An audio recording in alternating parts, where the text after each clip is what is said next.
इयत्ता 5वी परिसर हा विषय आहे. तर त्या परिसर भाग 1 या पुस्तकातील धडा क्रमांक 9 म्हणजे 9वा धडा जो आहे तो आपण अभ्यासणार आहोत. त्या धड्याचं नाव आहे नकाशा आपला सोबती. म्हणजे नकाशा बघा, नकाशाला जास्त जागा लागते का नाही, तर नकाशा आपण फोल्ड करून सुद्धा सोबत कुठेही घेऊन जाऊ शकतो. तर आता नकाशा आपला सोबती का म्हटलंय ते आपण पाहूया. बघा, आपल्या परिसरातील जमीन सारख्या उंचीची नसते, बरोबर आहे. आपल्या परिसरामध्ये जी जमीन आहे ती उंच खोल अशी असते, म्हणजे नाही का त्याची जी उंची असते ती एकसारखी असते का, नसते. तर उंच सकलपणामुळे जमिनीला विशिष्ट आकार प्राप्त होतात. त्यामुळे डोंगर, दऱ्या, पठारे, मैदाने, बेटे इत्यादी भूरूपे तयार होतात. बघा, कोणकोणती भूरूपे आहेत, तर डोंगर, दऱ्या, पठारे, मैदाने आणि बेटे ही जी आहेत ती काय आहेत, भूरूपे म्हणून ओळखली जातात. ही तुम्ही तिसऱ्या पाठात पाहिलेलंच आहे आपण. आपला परिसर कसा आहे ते योग्य प्रकारे समजून घेण्यासाठी येथील भूरचनेची म्हणजेच प्राकृतिक रचनेची माहिती असणे आवश्यक ठरते. इयत्ता 4थी मध्ये आपण नकाशा संबंधी माहिती घेतली होती. त्यात 5000 वर्षापूर्वीचा नकाशा सुद्धा होता. बघा, म्हणजे खूप जुना नकाशा सुद्धा होता 5000 वर्षापूर्वीचा. याचा अर्थ मानवाला पूर्वीपासून नकाशा तयार करण्याची गरज वाटत होती. त्यावेळी नकाशाचा उपयोग मुख्यतः युद्धासाठी होत असे, बरोबर. युद्ध जर करायचं असेल तर ते पहिल्यांदा काय बघायचे, नकाशाद्वारे त्यांना युद्ध करणं सोपं जात होतं. युद्ध करताना प्रदेशाच्या भूरचनेची, प्राकृतिक रचनेची सखोल माहिती आवश्यक होती. शत्रूंचा पराभव करण्यासाठी डावपेच आखणे सोपे होत असे, त्यासाठी परिसराच्या भूरचनेचे नकाशे वापरले जात होते. बघा, म्हणजे शत्रूशी आपल्याला सामना करायचा आहे, बरोबर, शत्रूंचा पराभव करायचा आहे, तर त्यासाठी काय आवश्यक होतं, तर नकाशे आवश्यक होते. भूरूपांची उंची, आकार इत्यादी मधील फरक विचारात घेऊन नकाशात विविध भूरूपे दाखवता येतात. ही भूरूपे नकाशावर वेगवेगळ्या पद्धतीने दाखवली जातात. नकाशाच्या आधारे भूरूपे कोणकोणत्या पद्धतीने दाखवता येतात ते आपण समजूया. म्हणजे नकाशा का महत्वाचा आहे आणि मग नकाशामध्ये ते भूरूपे कोणकोणत्या चिन्हाने दाखवलेली असतात हे आपण अभ्यासणार आहोत. तर तुमच्या शाळेत सहल एका किल्ल्यावर जाणार असेल तर तुम्ही बसने एका ठिकाणी उतरलात. किल्ला एका डोंगरावर आहे, तेथे जाण्यासाठी तुम्हाला आणखीन एक डोंगर आणि एक दरी ओलांडून जावे लागणार आहे. दोन्ही डोंगर आणि दरी सोबतच्या चौकटीत दाखवायचे. बघा, दोन्ही डोंगर आणि दरी सुद्धा दाखवायची. दोन्ही डोंगर दरी सोबतच्या चौकटीत दाखवा. हे दाखवताना त्या दरीची खोली आणि डोंगराची उंची कशी दाखवता येईल याचा काय करायचंय, तुम्हाला विचार करायचा आहे. तर आता इथं बघा, या नकाशामध्ये समोच्च रेषेतील अंतर दाखवलेलं आहे. 100 मीटर, 200 मीटर, 300, 400 म्हणजे त्या समोच्च रेषेतील अंतर आहे. या नकाशामध्ये उंची मीटर मध्ये दाखवली की उंचीचं जे माप आहे ते किती असतं ते दाखवलंय ब नकाशामध्ये. त्यानंतर क नकाशामध्ये दाखवलेलं आहे की 500 मीटर उत्तर, बरोबर. वरील नकाशाचे निरीक्षण हे सर्व नकाशे एकाच प्रदेशाची भूरचना दाखवणार आहेत. बघा, एकाच प्रदेशाचं हे दाखवतात पण तिन्हीमध्ये वेगवेगळं आहे. परंतु या नकाशांमध्ये फरक आहे. नकाशाचे निरीक्षण करून पुढील प्रश्नांची उत्तरे सांगायची. नकाशा अ मध्ये प्रदेशाची उंची कशा आधारे दाखवली आहे. बघा, ह्याच्यामध्ये उंची कशाच्या आधारे दाखवली की समोच्च रेषेतील अंतराच्या द्वारे दाखवलेली आहे. अशा प्रकारे 3 अ ब क जे नकाशा आहे त्यामध्ये वेगवेगळ्या प्रकारे दाखवलेलं आहे. तर ब मध्ये रंगांचा वापर कशासाठी केला आहे, क मध्ये दोन नकाशापेक्षा कशा प्रकारे वेगळा वाटतो, क का वेगळा वाटतो. बघा बरं एकदा, बघा, अ वेगळा आहे, ब वेगळा आणि क याच्यामध्ये काही कलर जास्त वापरलेले आहेत. त्यानंतर इथं दाखवण्याची जी पद्धत आहे ती अंतर जे ते मीटर आहे, बरोबर. इथं पूर्ण ग्रीन आहे आणि त्याला ब्ल्यू कलरच्या लाईननी दाखवलेला आहे. अशा प्रकारे ह्या तिन्ही नकाशांमध्ये फरक आहे. कागदावर नकाशा काढताना भूरचनेची लांबी व रुंदी सहज दाखवता येते. बघा, कागदावरती जेव्हा आपण नकाशा काढतो तेव्हा लांबी रुंदी सहज दाखवता येते, काढता येते. समोच्च रेषा नकाशात या बाबी देण्यासाठी वेगवेगळ्या पद्धतीचा वापर केला जातो. कोणकोणती पद्धत असते बघा, त्यामध्ये समोच्च रेषा पद्धत म्हणजे नकाशा क्रमांक अ, रंग पद्धत नकाशा क्रमांक ब आणि नकाशा क्रमांक क जे आहे ते उठाव दर्शक आराखडा दाखवण्यासाठी, बरोबर. तर आता समोच्च रेषा पद्धत म्हणजे काय, बघा, या इथे डायग्राम मध्ये दाखवलेला आहे. डायग्राम मध्ये आहे समोच्च रेषा पद्धत म्हणजे रेषाद्वारे दाखवलेला आहे. म्हणजे या ठिकाणी मंद उतार, बरोबर, तीव्र उतार, डोंगराचा हा आडवा छेद दाखवलेला आहे ह्याच्यामध्ये. आलं लक्षात? त्यानंतर यामध्ये दाखवलेलं आहे की या पद्धतीचा वापर नकाशामध्ये जमिनीचा उंच सकलपणा म्हणजे जमिनीचा जो भाग आहे तो उंच आहे का समुद्र सपाटीपासून किती उंचावर आहे हे दाखवण्यासाठी या समोच्च रेषेचा वापर केला जातो. नकाशावर नोंदवलेली ही ठिकाणे रेषेच्या साहाय्याने एकमेकांस जोडतात. बघा, एकमेकांस जोडलेली आहेत या रेषा. समान उंचीच्या ठिकाणी जोडणाऱ्या या रेषेस समोच्च रेषा असं म्हणतात. बघा, समोच्च रेषा कशाला म्हणतात? तर समान उंचीची ठिकाणी जोडणाऱ्या या ज्या रेषा आहेत त्यांनाच काय म्हणतात? समोच्च रेषा म्हणतात.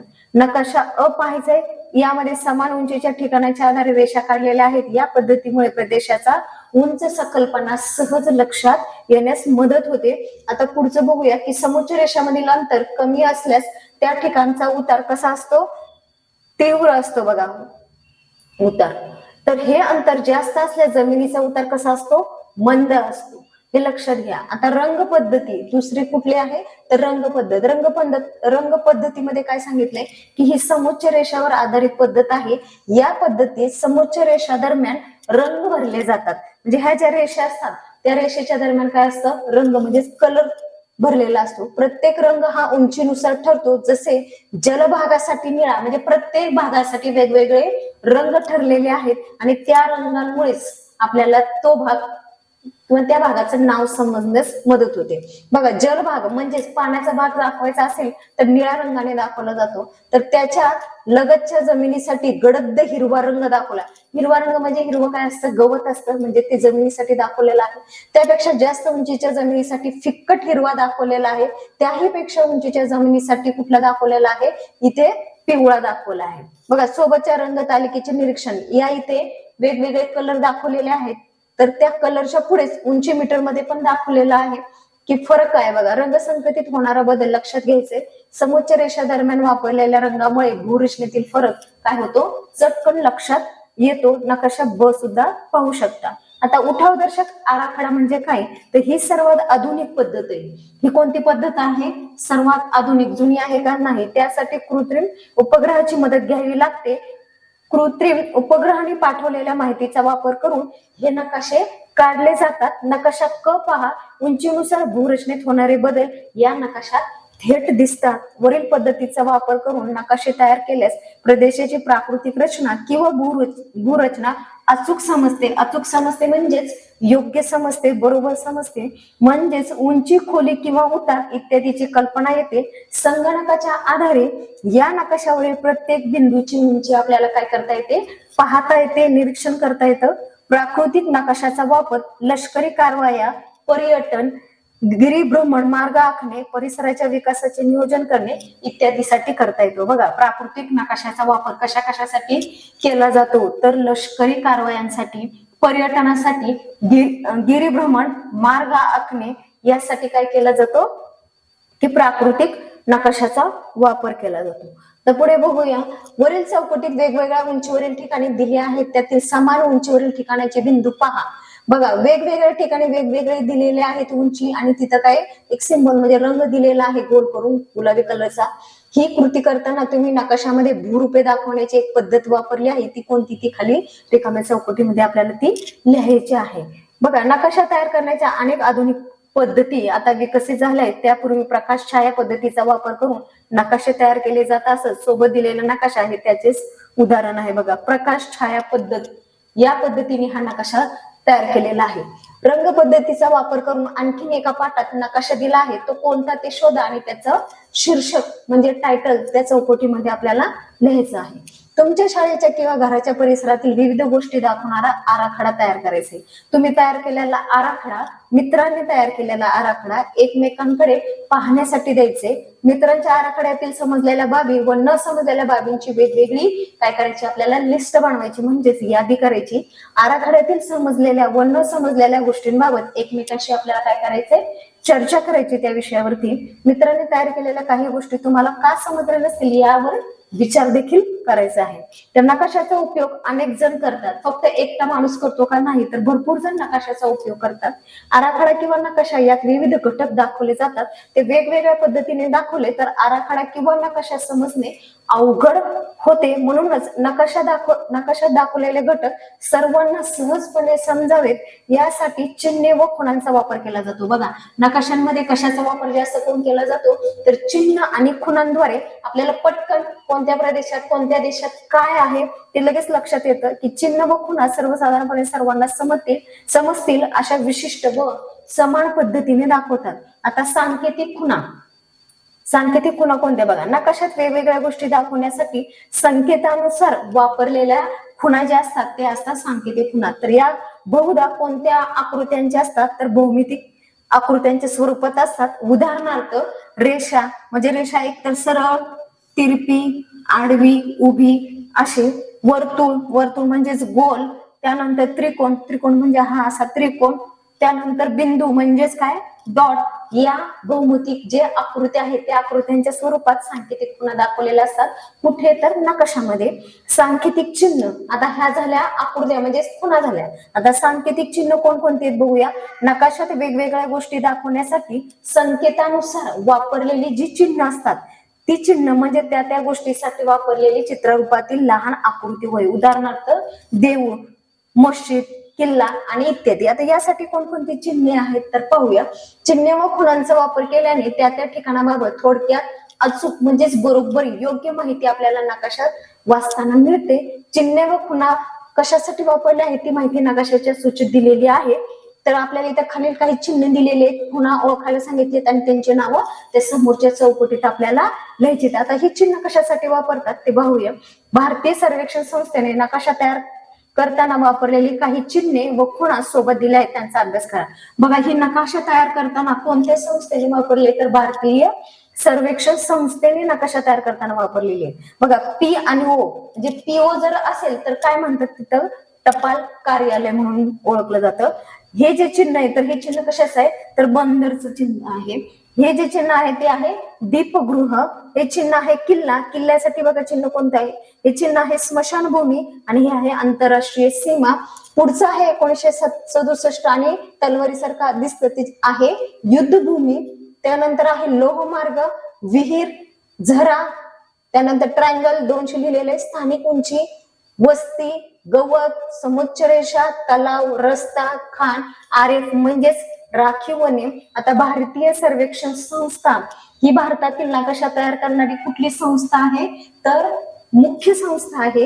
तिची स्थापना कधी झाली, कोणत्या साली झाली, तर 1767 साली झाली. या संस्थेचे प्रत्यक्ष सर्वेक्षण करून भारतीय उपखंडाचे विविध प्रमाणावरील स्थलदर्शक नकाशे तयार केले आहेत. हे नकाशे अचूकतेबाबत जगमान्य आहेत. या संस्थेचे मुख्य कार्यालय कुठे आहे, तर उत्तराखंड राज्यातील डेहराडून येथे हे आहे. तर या संस्थेचे जे मुख्य कार्यालय जे आहे ते उत्तराखंड राज्यामध्ये कुठे आहे, तर डेहराडून येथे आहे.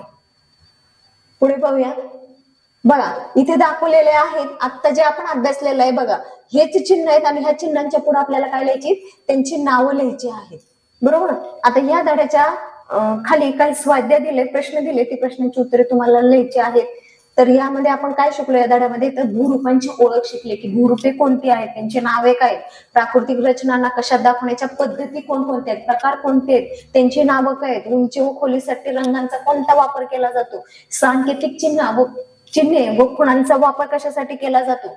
आता पुढचा धडा आहे ओळख भारताची. आता हा भारताचा नकाशा आहे. यामध्ये भरपूर ठिकाणं दाखवलेले या नकाशांमध्ये. ह्याच्यामध्ये नद्या पण आहेत, बरोबर, प्रमुख नद्या आहेत, त्यानंतर दिशा पण आहे, किलोमीटर दिलेलं आहे, बरोबर. तर ह्याच्यामध्ये सागर सुद्धा आहेत, उपसागर सुद्धा आहेत. बघा, नकाशाशी मैत्री. खाली दिलेला भारताचा नकाशा पाहायचा आहे. त्या नकाशात विविध नद्या दाखवलेल्या आहेत, नद्यांची नावं आहेत, ते आपण नेहमी ऐकतो पण वाचतो पण. त्यानंतर विविध देशभक्तीपर गीतातही त्यांचा काय केलेला आहे, त्या नद्यांचा उल्लेख केलेला आहे. विविध नद्या, पर्वत, पठारे, देश अशाने आपला देश काय आहे, समृद्ध आहे. यापैकी काहींची नावे नकाशात दिली आहेत. सांगा बरे, नकाशात दिलेल्या नावांपैकी कोणती नावे तुमच्या परिचयाची आहेत, म्हणजे आपल्या ओळखीची, आपल्या ऐकण्यातली, आपल्याला माहित असलेली, आपली वाचनातली, तर ती कुठे वाचनात आली आहेत याचा विचार करायचा. नकाशामध्ये या नावांना आपल्याला काय करायचंय, गोल म्हणजे हा नकाशा पूर्ण पाहायचा, या नकाशामधील नावं पाहायची. आणि आता ती नावं आपण कुठे कुठे ऐकली, कुठे पाहिली, कुठे वाचली, तर जी नावं आपण वाचलेली होती त्या नावाला आपल्याला काय करायचंय, सर्कल म्हणजेच काय करायचंय, गोल करायचंय. मग ती नदी असो, देश असो, काही असो. बरोबर. नकाशाशी मैत्री. आता भारत हा प्राकृतिक नकाशा आहे. या नकाशामध्ये सर्व नावं आहेत पहा, बेट पण आहे तिथे, सरोवर आहेत, सर्व म्हणजे सर्व माहिती दिलेली आहे. तर भारत प्राकृतिक नकाशाचा काळजीपूर्वक अभ्यास करून खाली प्रश्नांची उत्तरे तुमच्या काय करायचे, वहीमध्ये लिहायची. म्हणजे नकाशामध्ये पर्वत कुठे आहेत, बरोबर, डोंगर कुठे आहे, त्यांची नावं शोधायची. हिमालयात उगम पावून सिंधू नदीस येऊन मिळणाऱ्या नद्यांची नावं काय आहेत ती नावं लिहायची. अशा प्रकारे गंगा, नर्मदा, वैनगंगा, गोदावरी, कावेरी या नद्यांच्या प्रवाह मार्गाचं निरीक्षण करायचंय. जमिनीचा उतार कोणत्या दिशेकडून कोणत्या दिशेकडे आहे ते तुम्हाला नोंदवायचंय. म्हणजेच नकाशा खूप महत्वाचं आहे, ते नकाशाचं वाचन करायचंय. आता इथं काही वन प्रदेश दिलेत, वाळवंटी प्रदेश, मैदानी प्रदेश, पर्वतीय प्रदेश आणि दलदलीचे प्रदेश दिलेले. बघा, आपला देश विविध नद्या, पर्वत, पठारे, मैदाने, बेटे इत्यादीने नटलेला आहे. म्हणजे आपल्या देशामध्ये काय काय आहेत, नद्या आहेत, पठारे आहेत, मैदाने आहेत, बरोबर. भारतीय भूखंडाच्या 3 दिशांना पाण्याने व्यापलेल्या व दक्षिणेकडे निमुळत्या होत जाणाऱ्या भागाचा आपण काय म्हणतो, भारतीय द्वीपकल्प असे म्हणतो. आपली उत्तरेकडे सीमा हिमालयासारख्या अतिउंच पर्वतरांगांनी तयार झाली आहे. आपल्या देशात वने, मैदाने, वाळवंटे इत्यादी आहेत. बघा, देशांमध्ये नद्या, मैदाने, पठाराबरोबर काय आहे की वाळवंट देखील आहेत. आपल्या देशाचा विस्तार कसा आहे, कमी आहे का, नाही, तर आपल्या देशाचा विस्तार जो आहे तर खूप मोठा आहे. शिवाय समुद्र सपाटीपासून उंचीतील फरक जे आहे ते किती आहे, 8,000 मीटर पेक्षा जास्त आहे. त्यामुळे प्रदेशानुसार भारताच्या हवामानात काय दिसून येते, एकसारखेपणा दिसून येतो का, तर नाही, तर भारताच्या हवामानामध्ये विविधता आढळते. हवामानातील या विविधतेमुळे वनस्पती, प्राणी, पक्ष्यांमधील विविधता सुद्धा मोठ्या प्रमाणावर आपल्याला पाहायला मिळते. तसेच पीक पाण्यात विविधता आढळून येते. जसे उत्तर भारतामध्ये कोणतं पीक आहे प्रमुख पीक, तर उत्तर भारतामध्ये गहू हे प्रमुख पीक आहे. तर किनारपट्टीचा प्रदेश किंवा दक्षिण भारतामध्ये काय आहे, भात आहे. बघा, उत्तरेला काय आहे, गहू, तर दक्षिणेला काय आहे, प्रमुख पीक भात आहे. मध्य भारतात ज्वारीचे उत्पादन मोठ्या प्रमाणावर होते. बघा, मध्य भारतामध्ये जे आहे तिथं कुठलं पीक जास्त प्रमाणात घेतलं जातं, तर ज्वारीचं पीक जास्त प्रमाणात घेतलं जातं. या सर्व विविधतेचा सर्वांगीण परिणाम आपले जीवनमान, चालीरीती, परंपरा, लोकजीवन व संस्कृतीवर झालेला आढळतो. आपल्या देशात विविध जाती, जमाती व धर्माचे लोक राहतात. म्हणजे एका जातीचे, एका धर्माचे लोक राहतात का, नाही, तर वेगवेगळ्या म्हणजे विविध जातीचे, जमातीचे, धर्माचे लोक राहतात. विविध भाषा बोलल्या जातात. प्रदेशानुसार आहारामध्ये, पेहरावात, सण उत्सव इत्यादी मध्ये काय दिसून येते, आपल्याला सगळीकडे विविधता दिसून येते. बघा, हा वाळवंटी प्रदेश, हा वन प्रदेश मध्ये सगळं हिरवगार आहे. वाळवंटी प्रदेशात उंट आहेत. हा मैदानी प्रदेश आहे. हा पर्वती म्हणजे पर्वत दिसतात. हा दलदलीचा प्रदेश आहे. म्हणजे प्रत्येक आकृतीमध्ये वेगवेगळा बदल आहे. आता हा आपला भारत देश आहे, बरोबर. आता यामध्ये बघा, चिन्ह दाखवलेल्या आंतरराष्ट्रीय सीमासाठी राज्य सीमा, केंद्र शासित प्रदेश सीमा, देशाची राजधानीसाठी बघा चिन्ह कोणतं आहे, घटक राज्याची राजधानी दाखवायचं असेल तर, संघ राज्य क्षेत्राची राजधानी दाखवायची असेल तर, म्हणजे प्रत्येकासाठी वेगवेगळे चिन्ह आहेत आणि ते आपल्याला काय करायचे, ओळखायचे. वर्गातील विद्यार्थ्यांनी प्रत्येकी एक एक राज्य निवडायचे. निवडलेल्या राज्याची आपल्याला काय करायची, माहिती खाली दिलेल्या मुद्द्याच्या आधारे मिळत. म्हणजे इथं मुद्दे दिलेले आहेत, त्या मुद्द्यानुसार आपल्याला काय करायचंय, प्रत्येक राज्याची माहिती मिळवायची. जर वर्गात जर असेल आपण, तर आपण 3-4 मुलांमध्ये हा खेळ म्हणून किंवा माहिती मिळवण्याचं एक साधन म्हणून आपण हा प्रयोग करू शकतो. त्यामुळे काय होईल की दोघांना सुद्धा त्या राज्याची माहिती मिळण्यास मदत होईल. ही माहिती मिळवण्यासाठी शाळेचे ग्रंथालय, वर्तमानपत्र, मासिके, इंटरनेट, दूरदर्शन व शिक्षकांची सुद्धा तुम्ही काय करू शकता, मदत घेऊ शकता. बघा, आता आपल्या राज्याच्या शेजारील आणि 2014 साली नव्याने तयार झालेले राज्य कोणते, त्यांनी प्रश्न विचारले. या प्रश्नाचं उत्तर यायला पाहिजे. भारतातील एकूण राज्य किती आहेत, भारतीय वाळवंटात प्रामुख्याने कोणत्या राज्यात येते. त्यानंतर आता तुम्ही संकलित केलेल्या प्रत्येक राज्याच्या वैशिष्ट्यांचे तक्ते तयार करून ते वर्गात चिटकवा. हे करत असताना संघ राज्य क्षेत्रे विसरू नका. अशा प्रकारे तुमची विविध राज्याची वैशिष्ट्यांनी युक्त अशी वर्गखोली तयार होईल.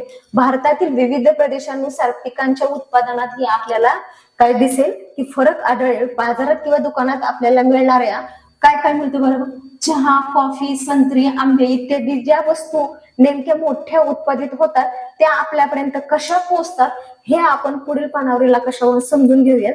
पण आपण त्या अगोदर पाहूया की आपण काय काय माहित आहे आपल्याला. बघा, भारतीय क्षेत्रात भारताच्या मुख्य भूमीशिवाय अनेक बेटांचा समावेश होतो. बरोबर, या चित्रामध्ये दाखवले जलदुर्ग जंजिरा इथलं, की अरबी समुद्रातील लक्षद्वीप बेटे, बंगालच्या उपसागरातील अंदमान आणि निकोबार बेटे. तर बंगालच्या उपसागरामध्ये कोणती बेटे आहेत तर अंदमान आणि निकोबार. भारताच्या मुख्य भूमीजवळील समुद्रातील बेटे, या सर्व बेटांची स्थाने देशाच्या संरक्षणाच्या दृष्टीने अत्यंत काय आहेत, महत्वाचे आहेत. महाराष्ट्राच्या किनाऱ्याच्या रक्षणासाठी यातील काही बेटांवर काय बांधलेली आहेत तर किल्ले बांधलेले आहेत. ऐतिहासिक किल्ले म्हणजेच जलदुर्ग म्हणून ओळखले जातात. हे इथं दाखवलेले की जंजिरा, जलदुर्ग, कोकण किनारपट्टीवर असे किल्ले अनेक ठिकाणी काय मिळतात आपल्याला पाहायला मिळतात. आता इथं पण दाखवलेला आहे भारताचा नकाशा. या नकाशांमध्ये प्रमुख नगदी पिके आणि वाहतूक मार्ग दाखवलेला आहे. इथं दिलेलं पण आहे, चिन्हानुसार माहिती पण दिली की कॉफीसाठी कुठले चिन्ह, बरोबर, आंब्यासाठी आंब्याचं चित्र आहे, केशर, लवंग, कांदा, सफरचंद, चहा आणि संत्री, म्हणजे कोणकोणती फळं, कोणकोणती पिकं घेतली जातात त्या त्या चिन्हांनी, त्या त्या रंगांनी ह्या नकाशांमध्ये दाखवलेलं आहे. आणि या नकाशाचा अभ्यास करायचा. त्यानंतर या धड्याच्या खाली काही प्रश्न आहेत, त्या प्रश्नांची उत्तरे तुम्हाला सोडवायची आहे. पुढचा धडा आहे आपले घर व पर्यावरण. बघा, हे आपले घर म्हणजे आपण वेगवेगळे, सगळ्यांची राहण्याची पद्धत वेगवेगळी, कोण झोपडीत राहतं, कोण बंगल्यात राहतं, कोण सोसायटीमध्ये राहतं, कोण घरात राहतं, बरोबर. जशी आपण प्राण्यांची असते तशीच माणसांची सुद्धा असतात, पक्ष्यांची सुद्धा घरं असतात. तर आता इथं पाहूयात, इथे काही प्रकार दिलेले आहेत घरांची. तुम्ही शाळेत, बाजारात, परगावी जाताना, प्रवासात अनेक गोष्टी पाहतात तेव्हा आवर्जून घरे पहा. घरांचे निरीक्षण करताना त्यांची काय पाहिजे आपल्याला, रचना, आकार, वापरलेले बांधकामाचे साहित्य इत्यादी बाबी विचारात घ्या. तुम्ही पाहिलेली काही घरं वर दिलेल्या नमुन्यांशी काय करायची, मिळती जुळती आहेत का ते पण पाहायचे. की घरं बनवण्यासाठी कोणकोणतं साहित्य वापरतात. बरं, आता घर तयार करायचे, मग घरासाठी काय काय लागतं ते साहित्य. त्यानंतर पाहिलेल्या कोणत्याही दोन घरांमध्ये काय फरक होता हे नोंदवायचं. म्हणजे एकाच घरात एकसारखेच घर आपल्याला नाही पाहिजे, तर वेगवेगळी घरं पाहिजे, त्याचे निरीक्षण करायचं. आणि त्यासाठी काय काय लागलेलं मटेरियल आहे ते आपल्याला लिहायचं आहे, नोंद म्हणून लिस्ट बनवायची. घरामध्ये आपल्याला कोणकोणत्या बाबीपासून संरक्षण मिळतं. अ, ब, क या घरामध्ये काय फरक आहे. बघा, या घरांना नावं पण आहे, अ, ब, क, ड, ई आणि परत ई आहे तिथं.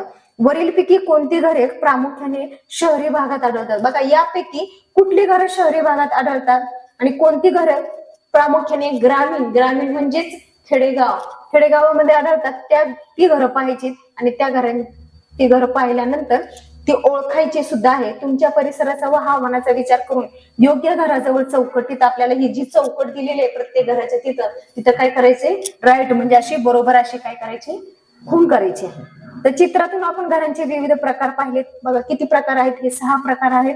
घरांचा उपयोग प्रामुख्याने खालील बाबींसाठी होतो. तर कशासाठी होतो बघा घरांचा वापर, का बरं आपण घरात राहतो तर निवाऱ्यासाठी राहतो, विश्रांती म्हणजे रेस्ट साठी राहतो, थंडी, ऊन, वारा, पाऊस यापासून संरक्षण होण्यासाठी. बघा, घरात असेल तर आपल्याला थंडी, ऊन, वारा, पाऊस लागतो का, नाही लागत, कारण घरापासून आपल्याला काय मिळते, संरक्षण मिळते. जंगल श्वापदापासून संरक्षण होण्यासाठी, जंगली श्वापदापासून म्हणजे जंगलातले जे जंगली प्राणी आहेत ते येऊ नये म्हणून आपण घरामध्ये काय राहतो, सुरक्षित राहतो. समाज कंटकांपासून सुरक्षित राहण्यासाठी, म्हणजे ह्या सगळ्यांसाठी आपल्याला घर किती महत्वाचं आहे हे आपल्याला या टॉपिक वरून समजतं. आता नकाशाशी मैत्री. बघा, आता प्रत्येक घरांचा दिलेला आहे. बघा, वाळवंटी प्रदेशात कशा प्रकारची घरं असतात ते दाखवलंय, पर्वतीय प्रदेशामध्ये घरं कशी असतात, मैदानी प्रदेशामध्ये कसे आहेत, म्हणजे प्रत्येक ठिकाणी घरांचा जी रचना आहे ती वेगवेगळी आहे, आकार वेगवेगळे आहेत. त्या प्रकारे या चित्रांमध्ये प्रत्येक प्रदेशातील घराची रचना दाखवलेली आहे, ते अभ्यासायचे. आणि इथे एक तक्ता दिलेला आहे, तिथं प्रदेशांचं नाव लिहायचंय, त्याचा प्रकार लिहायचा, धबधब्यांचं घर आहे का कशाच आहे, आयताकृती आहे, त्रिकोणी आहे, चौकोनी आहे, तो आकार लिहायचा आहे. त्यानंतर ते वापरलेलं साहित्य म्हणजे छतासाठी, त्या घराचं जे छत आहे त्याच्यासाठी काय वापरलेलं, त्यांनी लाकूड, माती, त्याच्यानंतर काय वापरले, दगड वापरले का, हे पण लिहायचे. तर अशा प्रकारे हा तक्ता पूर्ण करायचे. त्यासाठी ह्या तक्त्याचा चार्ट पाहायचंय.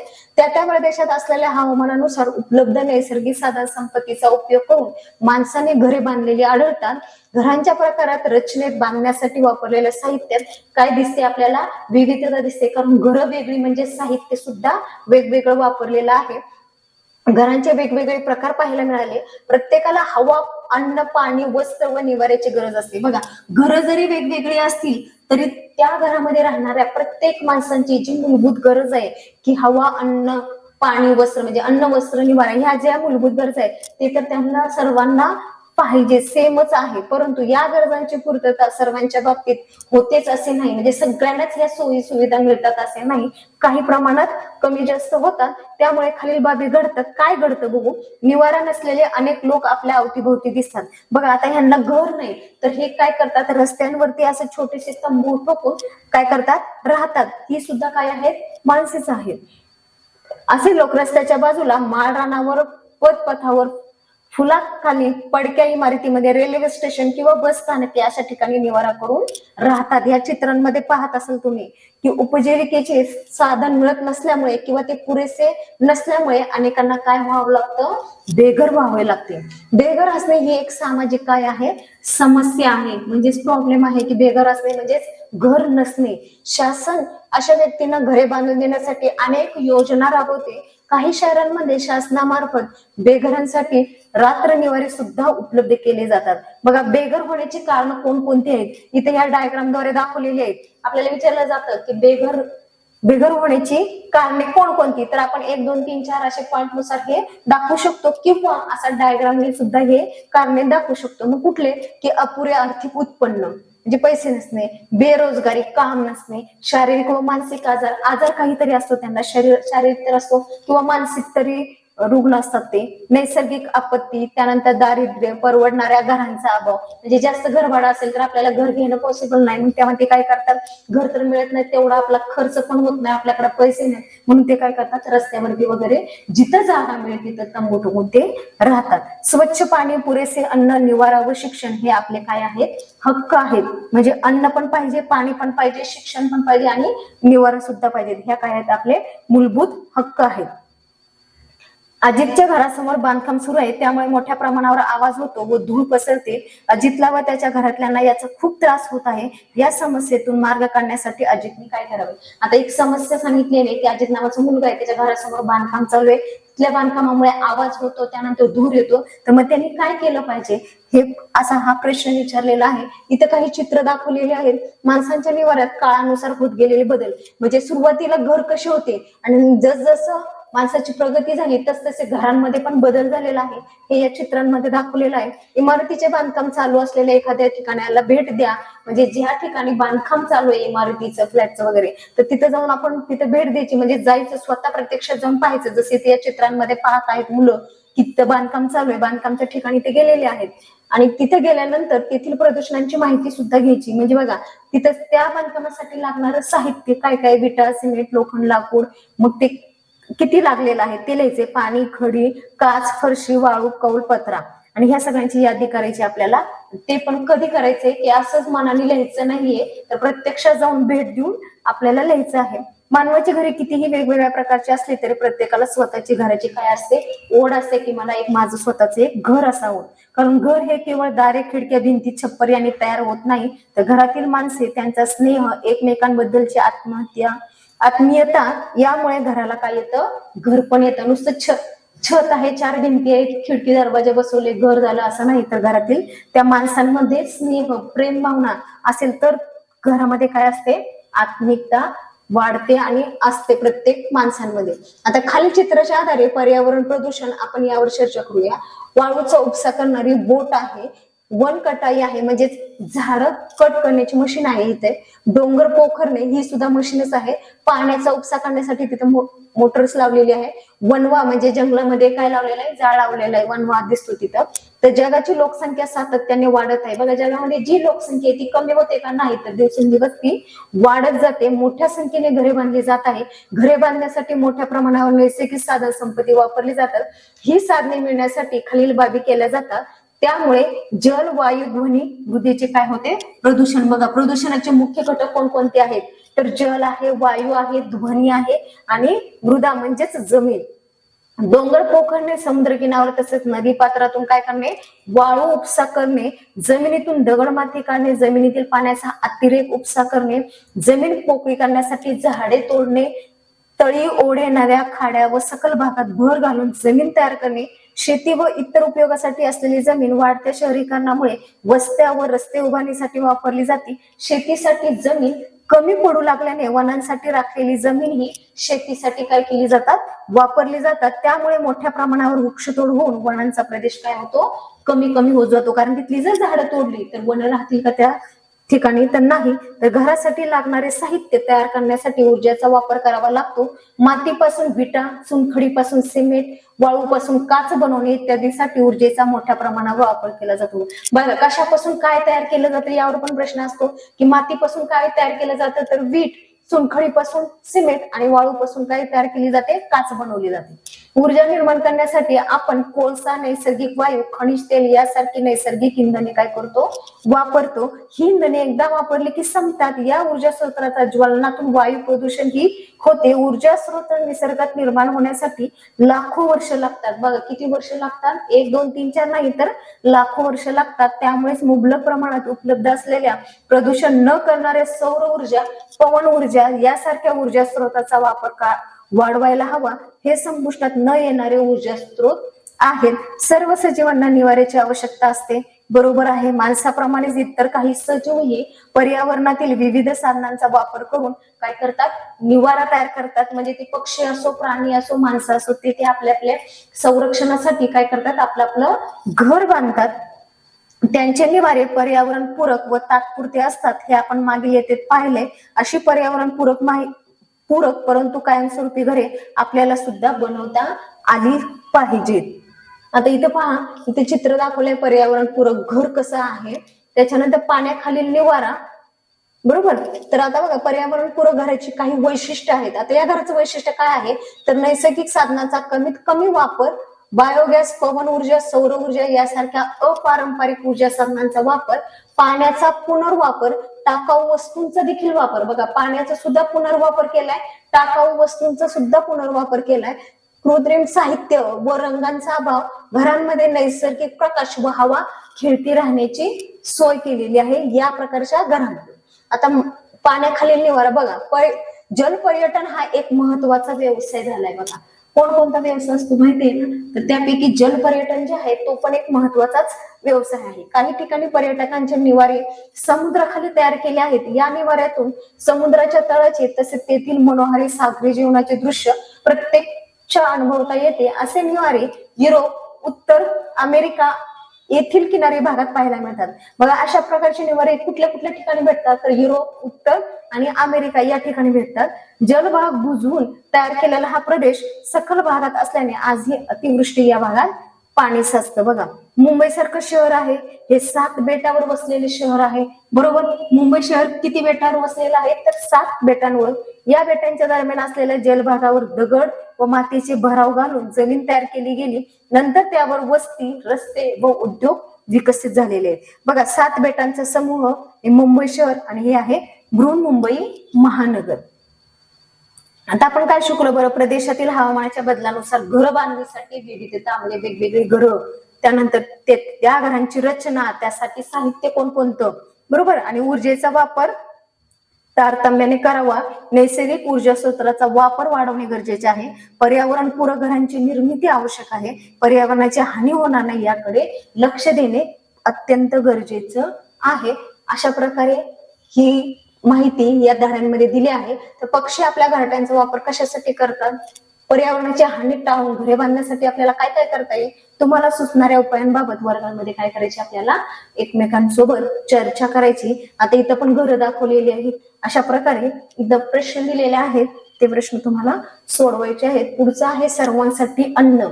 बघा आपल्याला भूक लागली की आपण काय करतो, अन्न खातो, म्हणजे जेवण करतो. तर इथं पहा शेती हा काय आहे, मुख्य व्यवसाय आहे. शेतीचे हंगाम दिलेले, सुरुवातीपासून आपल्याला अन्न मिळते, बरोबर. त्यासाठी शेतामध्ये पिकाची पेरणी व बागांमध्ये फळझाडांची लागवड केली जाते. बघा शेतांमध्ये पीक घेतलं जातं आणि बागांमध्ये काय घेतलं जातं, फळ घेतली जातात. तर भारताचा सुमारे 60% भूभाग शेतीसाठी वापरात आहे. किती टक्के, 60% भाग. ऋतुमानानुसार वर्षभरात शेतीचे 2 प्रमुख हंगाम आहेत. बघा शेतीचे हंगाम किती आहेत? प्रमुख 2 हंगाम आहेत. तर जून ते ऑक्टोबर पर्यंतच्या हंगामास काय म्हणतात?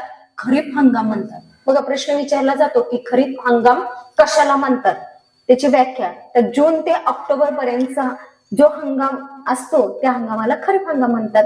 म्हणजे जून पासून ऑक्टोबर पर्यंतचा जो काळ आहे तो. या हंगामात पावसाच्या पाण्याचा प्रत्यक्ष वापर होतो. म्हणजे ह्या दरम्यानच जून ते ऑक्टोबर दरम्यान काय असतो? पाऊस पडतो आणि त्या पावसाचा प्रत्यक्ष काय केला जातो? या शेतीमध्ये उपयोग केला जातो. ऑक्टोबर ते मार्च पर्यंतच्या हंगामाला काय म्हणतात? रब्बी हंगाम. बघा जे शेतीचे 2 आहेत मुख्य प्रकार, रब्बी हंगाम आणि खरीप. खरीप कधी असतो? जून ते ऑक्टोबर. आणि तेव्हा पाऊस कसा असतो? चालूच असतो कंटिन्यू. तर पावसावर आधारित, त्या पावसाच्या पाण्यावर आधारित असलेली शेती म्हणजेच खरीप हंगाम जून ते ऑक्टोबर असं लक्षात ठेवायचंय. आणि ऑक्टोबर ते मार्च पर्यंत जो हंगाम असतो तो कोणता असतो? रब्बी हंगाम. तर रब्बी हंगामात जमिनीत मुरलेले पावसाचे पाणी, परतीचा मान्सून आणि पडणारे दव यांचा उपयोग असतो. म्हणजेच ऑक्टोबर ते मार्च पर्यंत काय असतं? हिवाळा, थंडी असते. आणि जे अगोदर पाणी पावसाचं पडलेलं जमिनीत मुरलेलं असतं त्या पाण्यावरतीच काय होते? शेती होते. याशिवाय मार्च ते जून मध्ये जी पिकं घेतली जातात त्यांना काय म्हणतात? उन्हाळी पिकं. बघा त्या पिकांना सुद्धा नाव आहे की उन्हाळी पिकं कोणती असतात. तर मार्च पासून जून पर्यंत जी पिकं घेतली जातात त्याला म्हणतात उन्हाळी पिके. आता भात शेती कोणत्या हंगामात करतात हे इथं सर्व दिलेलं आहे. बघा शेतीची कामे, आपल्याला शेतीतील पीक चांगले वाढावे, शेतकऱ्याला चांगलं, प्रत्येक शेतकऱ्याला चांगलं वाटतं. प्रत्येक शेतकऱ्याला वाटतं की माझी एवढी शेती आहे, त्या शेतात मी पीक पेरलेलं आहे, ते धान्य भरपूर प्रमाणात उगवलं पाहिजे, त्याचं मला उत्पन्न झालं पाहिजे, कष्ट केले त्याचं फळ मला भेटलं पाहिजे, असं प्रत्येक शेतकऱ्याला वाटतं. शेती उत्पादनासाठी उत्तम जमीन, उत्तम बियाणे, खते, पाण्याची उपलब्धता असावी. बघा शेत चांगलं जर पिकायचं असेल तर त्यासाठी कोणकोणते घटक? तर जमीन पाहिजे उत्तम प्रकारची, चांगल्या प्रकारची, त्याचबरोबर बियाणे लागतात आणि खत. आणि हे सर्व असताना पाणी सुद्धा तितकंच महत्वाचं आहे. मशागतीची कामे करणे आवश्यक असते. त्याचबरोबर शेतातील पिकाचे संरक्षण करावे लागते. शेवटी हाती आलेल्या धान्याची सुरक्षित साठवण करावी लागते. या सर्वच प्रक्रिया महत्वाच्या असतात. आपल्या देशाची लोकसंख्या वाढत असली तरी सर्वांच्या अन्नाची गरज भागवली जात आहे. शेतीच्या सुधारित पद्धतीचा वापर केल्यामुळे हे काय झालेलं आहे? शक्य झाले आहे. तर आता आपण शेती पाहिली, शेतीचे 2 प्रकार पाहिलेले आहेत, बरोबर. आता पारंपरिक शेतीत पाहणार आहोत. तर या चित्रांमध्ये बघा बैलगाडी आहे, बैल दिसतात आणि त्या बैलाच्या पाठीमागे शेतकरी म्हणजे तो काय आहे? माणूस आहे.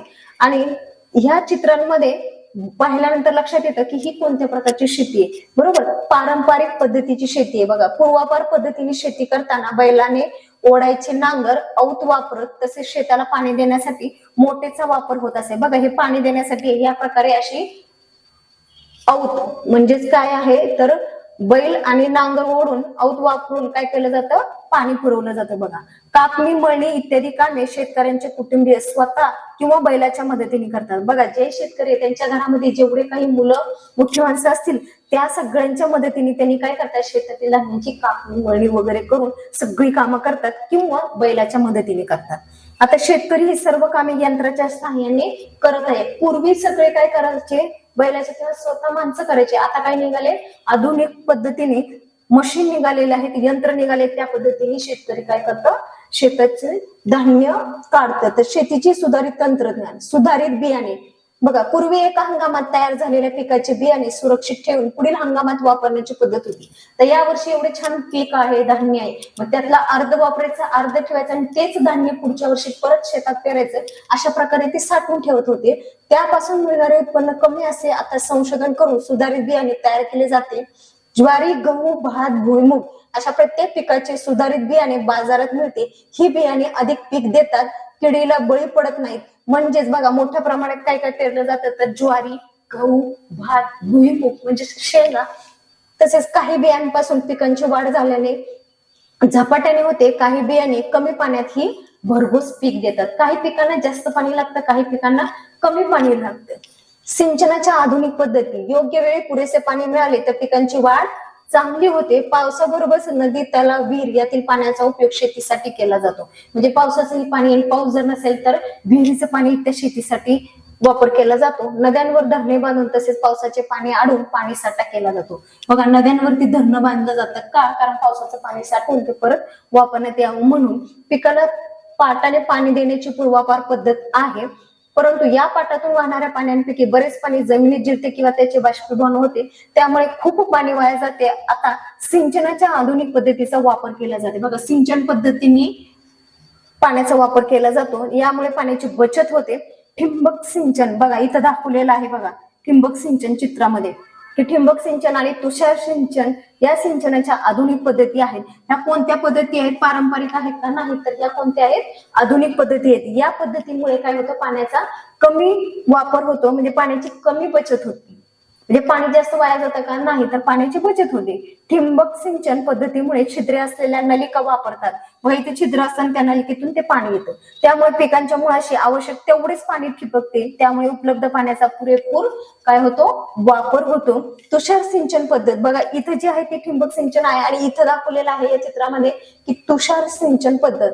तुषार सिंचन पद्धतीमध्ये लहान मोठ्या कारंज्यांमधून पिकावर पाणी फवारले जाते, यामुळे सुद्धा पाण्याची बचतच होते. बघा, खते, जमिनीमध्ये 30-30 पिके घेतली गेल्यास जमिनीची सुपीकता काय होते? कमी होते. म्हणजे आलटून पालटून वेगवेगळे पीक घ्यायलाच पाहिजे. 30-30 पिकं घेतले की त्याची सुपीकता कमी होत जाते, म्हणून आपल्याला मातीत खते मिसळून मातीची सुपीकता वाढवावी लागते, मग त्यासाठी खत जास्त टाकावं लागतं. त्यामुळे पिकांना योग्य त्या पोषक द्रव्यांचा पुरवठा होतो. नैसर्गिक खते, रासायनिक खते अशी 2 प्रकारची खते आहेत. बघा, खतांचे पण प्रकार आहेत. एक आहे नैसर्गिक खत आणि दुसरं आहे रासायनिक खत. नैसर्गिक खत हे निसर्गात उपलब्ध असलेल्या पाला, पाचोळा, शेण या पदार्थांचा वापर करून करतात. नैसर्गिक खतामध्ये कोणकोणते घटक असतात?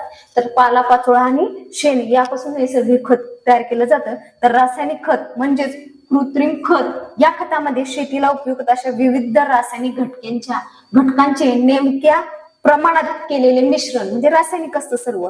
पूर्वापार शेती पद्धतीत शेणखत, लेंडी खत, हिरवळीचे खत, कंपोस्ट खत अशा नैसर्गिक खतांचा वापर केला जाईल. परंतु उत्पादनात शीघ्र व अधिक वाढ होण्यासाठी वापरलेल्या रासायनिक खतांच्या वापराचे तोटेही लक्षात येऊ लागले. रासायनिक खत जर जास्त वापरलं तर पिकांचं काय होतं? तोटा होतो. म्हणून जास्तीत जास्त रासायनिक खत न टाकता नैसर्गिक खते टाकल्याने शेतीत जास्त प्रमाणात वाढ होते. शेतीमध्ये बेसुमार वापर झाल्यामुळे अतिरिक्त खते जमिनीत शिल्लक राहतात, त्यामुळे जमिनीची सुपीकता काय होते? कमी होते आणि अशा जमिनीत धान्य उत्पादन घटते, म्हणजेच धान्य जास्त प्रमाणात उगवत नाही. शेतीसाठी पाण्याचा अतिवापर केल्याने जमिनी क्षारपड होत आहेत. ज्या भागामध्ये मुबलक प्रमाणात पाणी उपलब्ध आहे त्या ठिकाणी क्षारपड जमिनीचे प्रमाण वाढलेले दिसून येते. उदाहरणार्थ धरण क्षेत्रालगतच्या जमिनी, नदीकाठच्या जमिनी क्षारपड झाल्यास मातीचे परीक्षण करून जमिनीतील कमतरता भरून काढण्यासाठी आवश्यक ते घटक टाकता येतात. जर त्यामध्ये काही कमी असेल तर आपल्याला काय करावं लागते? त्यामध्ये ते घटक टाकून ती शेती म्हणजे शेतीसाठी जी जमीन आहे ती त्या शेतीमध्ये सुपीकता येण्यासाठी जे जे घटक आवश्यक ते टाकावे लागतात. त्यामुळे काय होतं की धान्य चांगल्या प्रकारे येतं. त्यामुळे जमिनीची सुपीकता वाढते, परंतु त्यात वेळ, पैसा वाया जातो. जमीन क्षारपड होऊ नये म्हणून पाणी व रासायनिक खतांचा अतिवापर टाळणे, म्हणजे जास्त पाणीही द्यायचं नाही आणि जास्त रासायनिक खतांचा वापर देखील करायचा नाही. आता पिकांचं संरक्षण कशासाठी करायचं? बघा, किडीमुळे किंवा रोग पडून पिकांचे नुकसान होते. बघा, एखाद्या धान्यांवरती कीड लागते, एक कीड लागली की ते सगळीकडे पसरते, मग धान्य खराब होतं. तर त्यासाठी उपाय म्हणून काय करतात? तर कीड आणि रोग जंतू मारणारी कीटकनाशक पिकावर फवारली जातात. बघा, या चित्रांमध्ये कीटकनाशक फवारणी चालू आहे. तर ही फवारणी केल्याने काय होतात? तर त्या धान्यावरती जी कीड असते ती मरून जाते आणि धान्य चांगल्या प्रकारे उगवतं. तर बियाणे पेरण्याआधी त्यावर काय केली जातात? औषधं चोळतात. आता धान्याची साठवण कुठे केली जाते? आता हे सुरक्षा झाली किडीपासून, बरोबर, फवारणी करणे. आता साठवून कुठे ठेवतात? बघा, शेतातील उत्पादन वाढण्याबरोबर शेतातून मिळालेले धान्य नीट साठवणे हेही तितकेच महत्त्वाचे. आता आपण फवारणी केली, धान्य चांगलं उगवलं, धान्य काढलं आपण, पण आता ते पण व्यवस्थित ठेवलं पाहिजे ठिकाणावरती. तर जर ते व्यवस्थित ठेवलं तर धान्य व्यवस्थित राहील. तर बघूया धान्य साठवण्यासाठी कोणत्या पद्धती वापरतात? तर शेतकरी हाती आलेले धान्य उन्हात चांगले वाळवून पोत्यात भरतात. लगेच शेतातनं काढलं घरामध्ये आणून टाकतात का? नाही, तर अगोदर काय करतात? ते धान्य पूर्ण कडक उन्हामध्ये वाळवतात, त्यानंतर ती पोत्यात भरतात.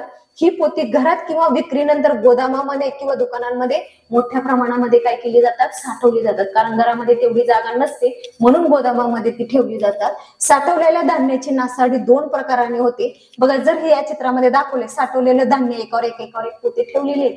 आता ही भरपूर पोते म्हणून ती अशी ठेवलेली आहेत आणि हे गोदाम आहे, गोदामात हे धान्य साठवलेले आहे. तर ते धान्याची नासाडी म्हणजे धान्य जर खराब होत असेल तर कोणत्या 2 घटकांमुळे खराब होतं, तर कीड, मुंगी, उंदीर, घुशी यांच्यामुळे धान्याची काय होते, खूप नासाडी होते. म्हणजे एकतर कीड लागणे, बरोबर, मस्कडे वगैरे होणे, किंवा घरामध्ये उंदीर, घुस असेल तर त्यामुळे सुद्धा धान्याचे काय होते, नासाडी होते. तसेच दमट व कोंदट जागी धान्य साठवल्या धान्याला काय लागते, बुरशी, म्हणजे त्या धान्याला ऊन लागलं पाहिजे, हवा खेळती राहिली पाहिजे. जर दमट म्हणजे एखाद्या कोपऱ्यामध्ये जिथं त्याला हवाच लागत नाही अशा ठिकाणी जर पोती ठेवली तर त्यातलं धान्य सगळं काय होतं, खराब होऊन जातं, त्याला बुरशी लागते.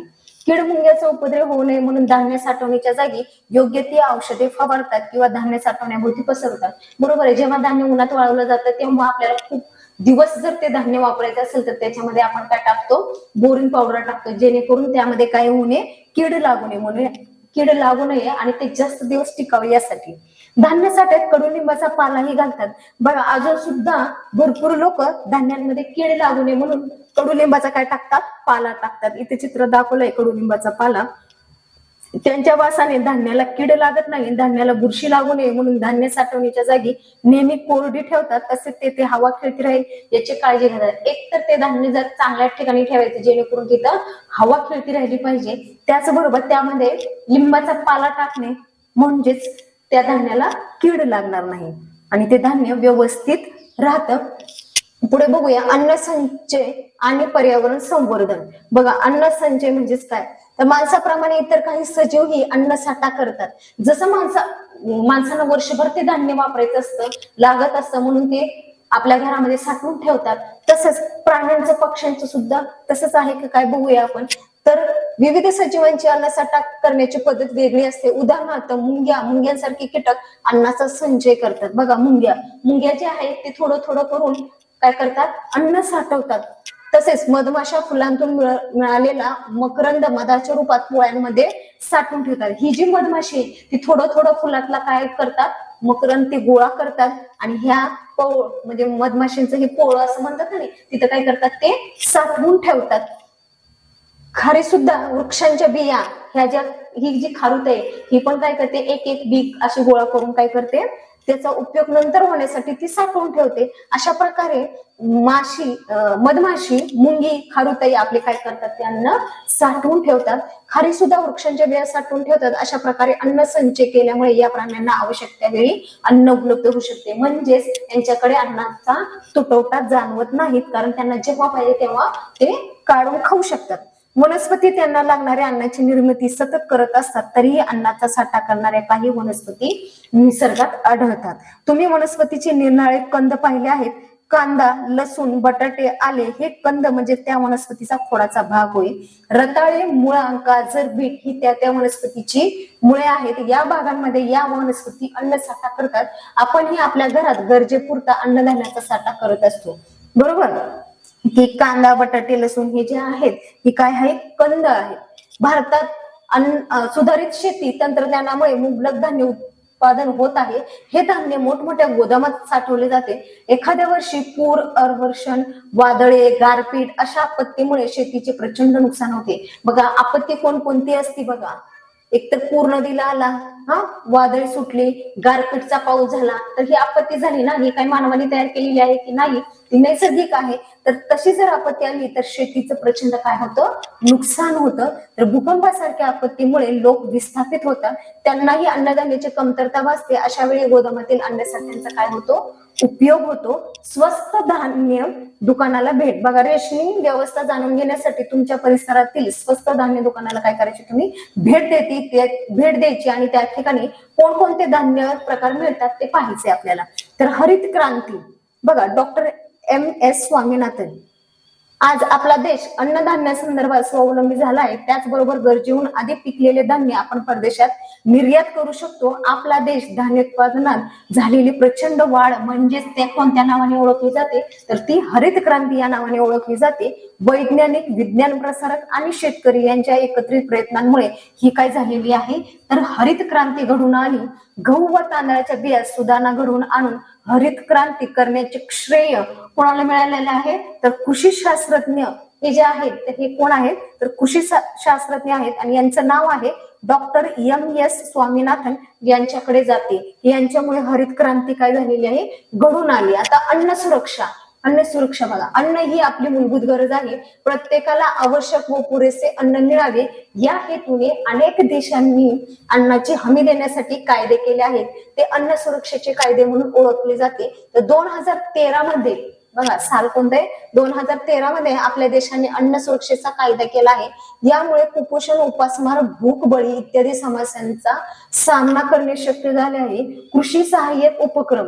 आता कृषी सहाय्यक उपक्रम कोणते बघा, या उपक्रमाद्वारे शेतकऱ्यांना शेती संबंधी आधुनिक तंत्रज्ञान, बरोबर, त्यानंतर जलसिंचन सोयी, सुधारित बियाणे, विविध खते व कीटकनाशकांचा वापर इत्यादी माहिती मिळते. कशामुळे मिळते, तर शेती संबंध उपक्रम जे आहे, कृषी सहाय्यक उपक्रम, त्याद्वारे ह्या शेतकऱ्यांना ही सर्व माहिती मिळते. शेतकरी आता हवामानाचा अंदाज, शेतीविषयी माहिती कृषी सहाय्यक केंद्रातून काय करतात, मिळवतात. ते माहिती मिळवल्यानंतर त्यांनी काय करतात, की शेतीमध्ये पुढची कामं करायची का नाही ते ठरवतात. इथं दाखवलेल्या चित्रामध्ये कृषी सहाय्यक केंद्रातून माहिती घेणारा हा शेतकरी, त्यांनी फोन लावलेला तिथं आणि माहिती विचारत आहे.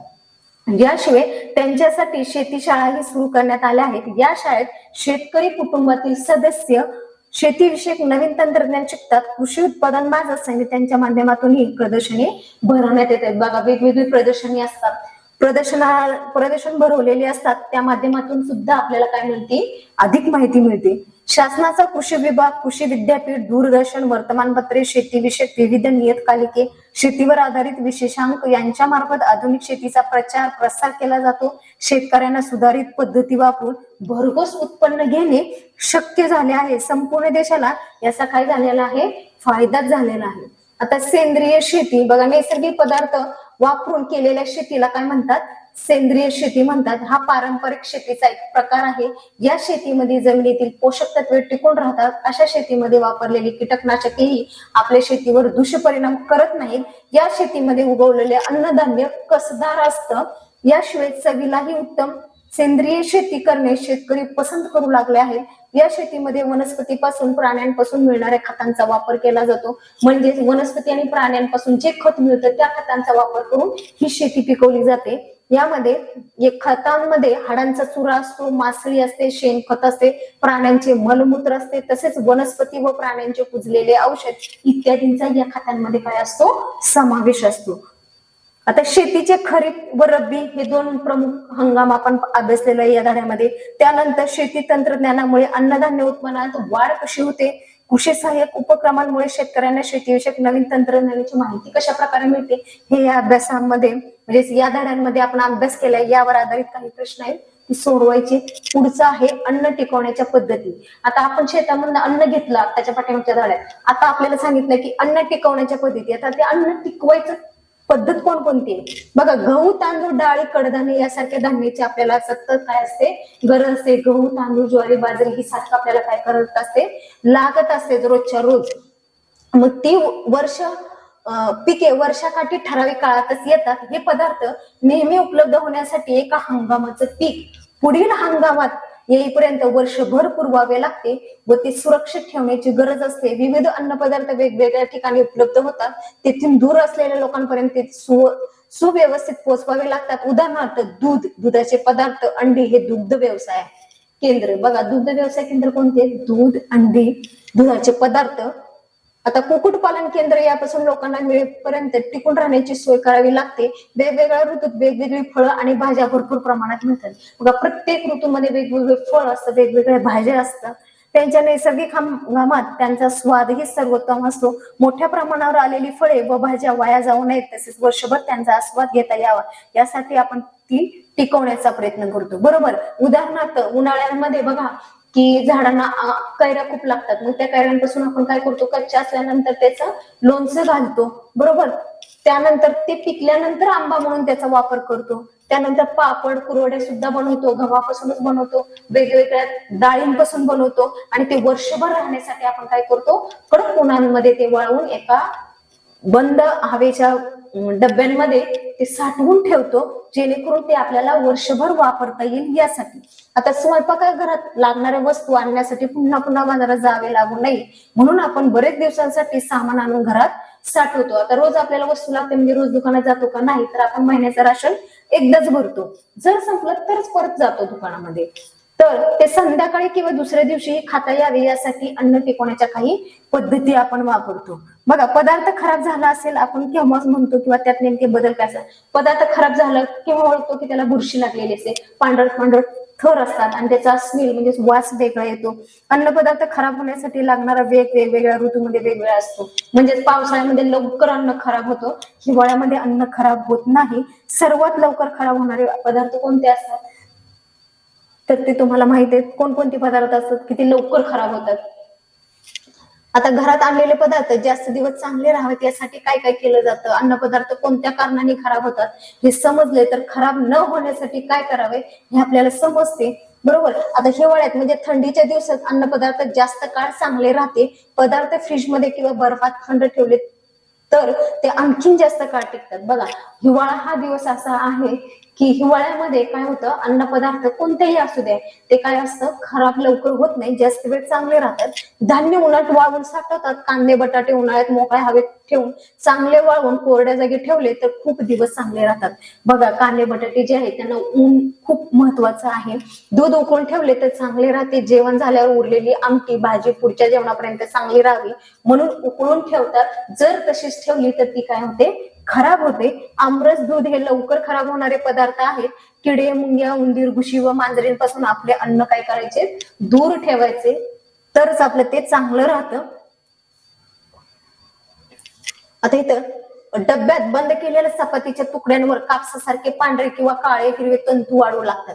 हवाबंद डब्यामध्ये जेव्हा चपात्या आपण ठेवतो साठवून, तेव्हा जर त्याला हवाच लागली नाही आणि एकावर एक गरम गरम आपण जर बंद करून ठेवले झाकणाने तर डब्यांमध्ये, तर त्याला काय होते, पांढरट पांढरट बुरशी येते आणि स्मेल वेगळाच येतो, वास खराब येतो आणि ते चपात्या खराब होतात. बघा, इथं सूक्ष्मदर्शकातून दिसणारी बुरशी, बघा बुरशी म्हणजेच काय, तर या चित्रांमधून तुम्हाला दिसते की अशा प्रकारे त्या अन्नांवरती काय असते, बुरशी असते. त्यामुळे चपात्या काय होतात, खराब होतात. अन्न आणि सूक्ष्मजीव आपल्या सभोवती हवेत पाण्यात सगळीकडे सूक्ष्मजीव असतात हे तुम्हाला माहित आहे. सर्वसाधारण परिस्थितीत अन्न पदार्थाच्या बरोबर ऊब पाणी हवा या सर्व गोष्टी काय असतात, उपलब्ध असतात. म्हणजेच आपल्या अन्नात अन्न पदार्थात सूक्ष्मजीवांची वाढ भरभर होणे म्हणजे शक्य असते, ते आपल्याला दिसत नाही.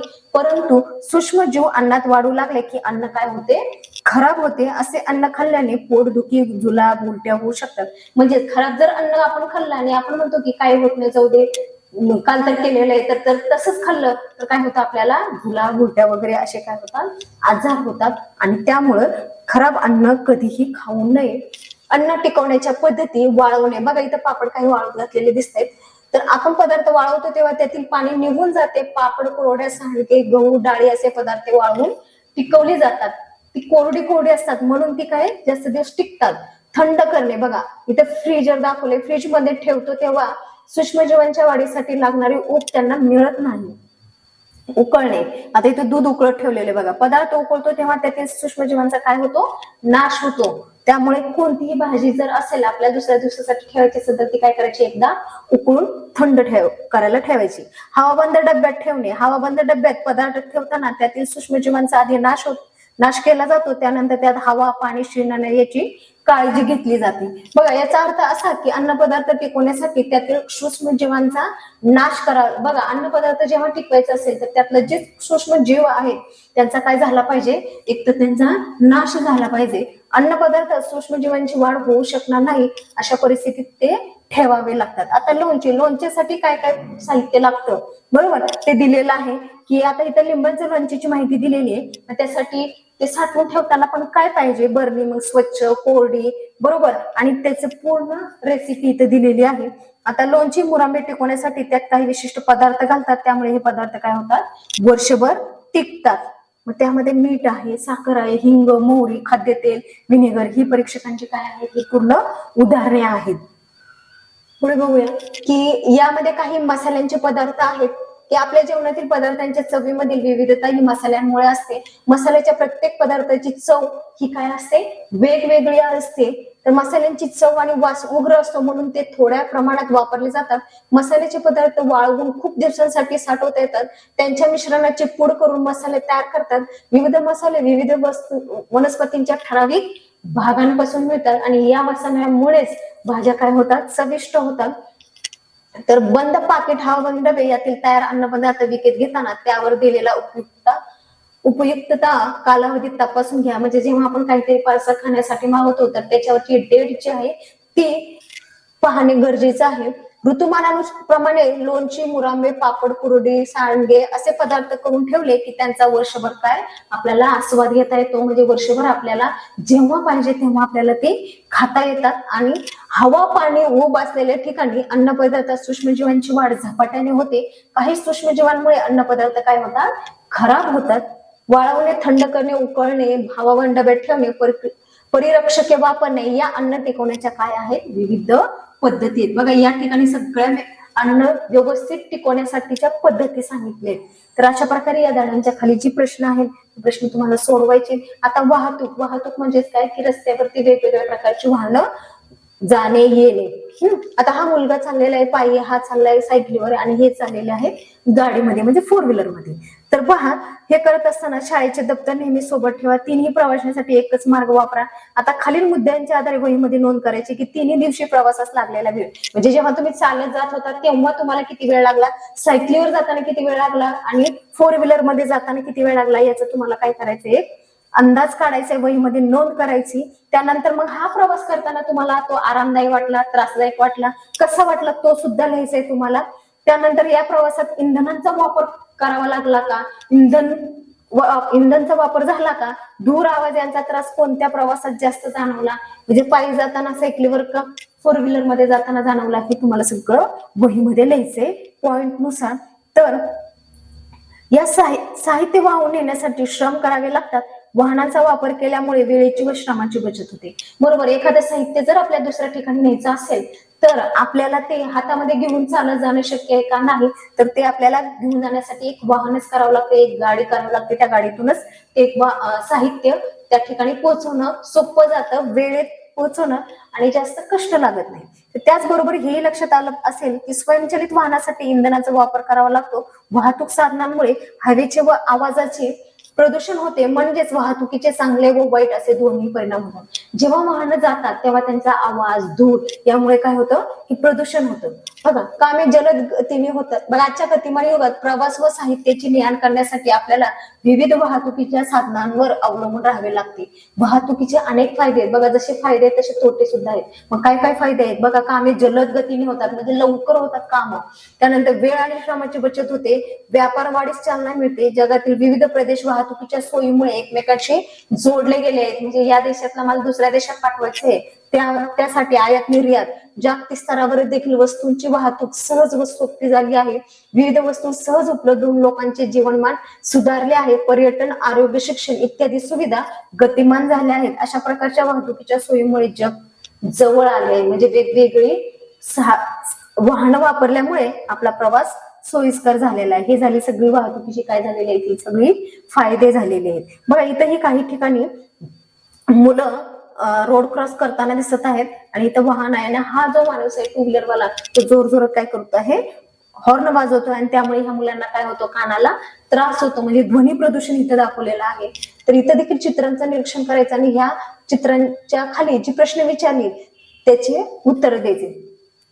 तर आता या निरीक्षणावरून तुमच्या लक्षात आलं असेल की वर्दळाच्या रस्त्यावर वाहनांची जेव्हा ये-जा सतत चालू असते तेव्हा इंधनांच्या ज्वलनामुळे वाहनातून सातत्याने काय निघत असतो, धूर, विषारी वायू सोडले जातात. त्यामध्ये प्रामुख्याने कोणकोणते विषारी असतात बघा ती वायू, कार्बन मोनॉक्साईड असतो, नायट्रोजन असतो, त्यानंतर सल्फर डायऑक्साईड असतं.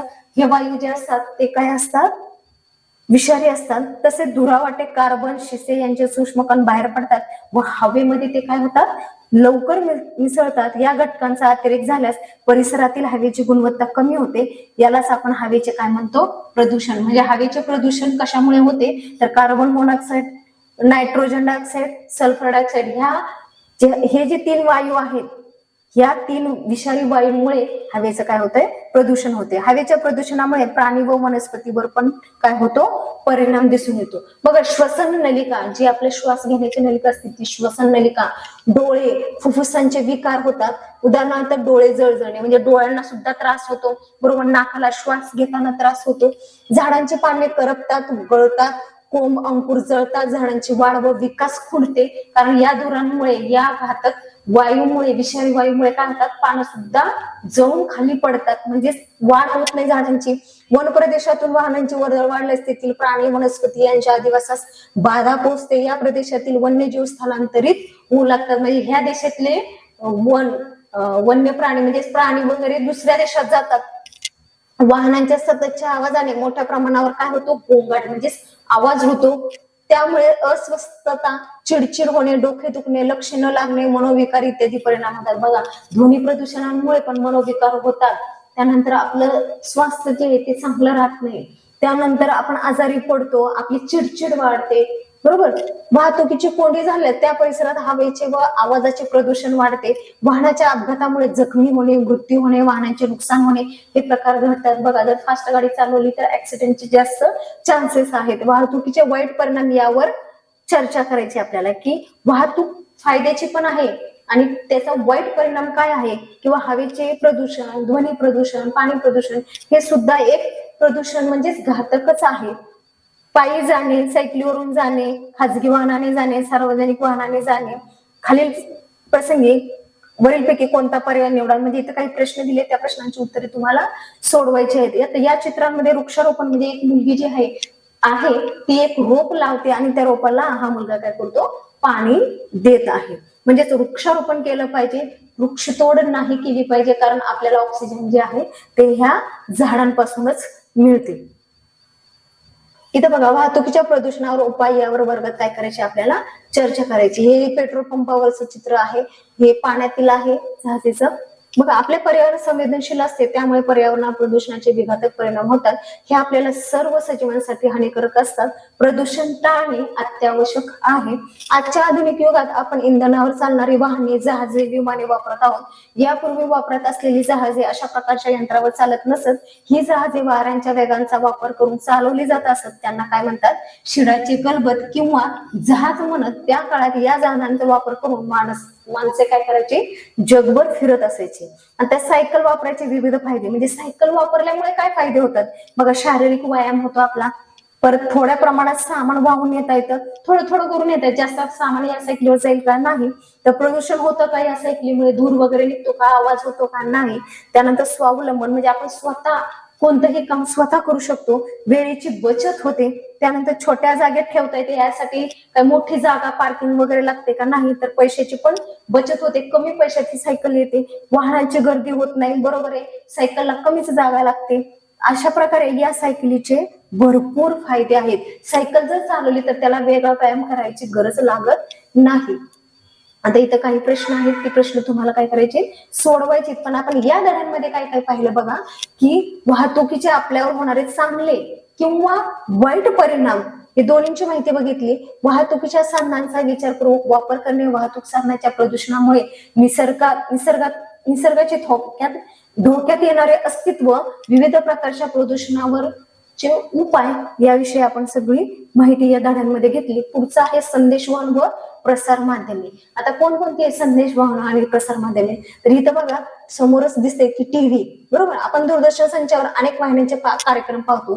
ते कुठून येतात, आपण टीव्हीवरती वेगवेगळे सिरियल, पिक्चर वगैरे पाहतो, न्यूज पाहतो. मोबाईलवरून आपण इतरांशी बोलतो, एका ठिकाणी बसून. कितीही लांब व्यक्ती असेल तर त्याच्याशी आपण काय करतो, संवाद साधतो. त्या कशावरून, मोबाईलवरून.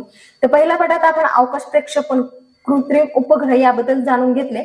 आधुनिक पद्धतीने करायच्या संदेशवहनासाठी कृत्रिम उपग्रहाचा उपयोग केला जातो. हे संदेश अत्यंत कमी वेळात एका ठिकाणाहून दुसऱ्या ठिकाणापर्यंत काय करता येतात, तर पोहोचवता येतात.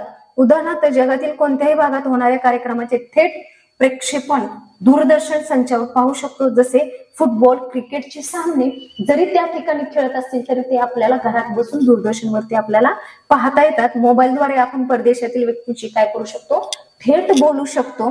राष्ट्रपती व पंतप्रधान रेडिओवर सर्व देशवासियांसाठी एकाच वेळी भाषण संदेश देऊ शकतात. त्यासाठी वेगवेगळ्या ठिकाणी जाण्याची गरज नाही. तर अशा प्रकारे इथे चित्रांमध्ये पण दाखवले. आणीबाणाच्या साह्याने प्रक्षेपण करून कृत्रिम उपग्रह अवकाशात सोडले जातात.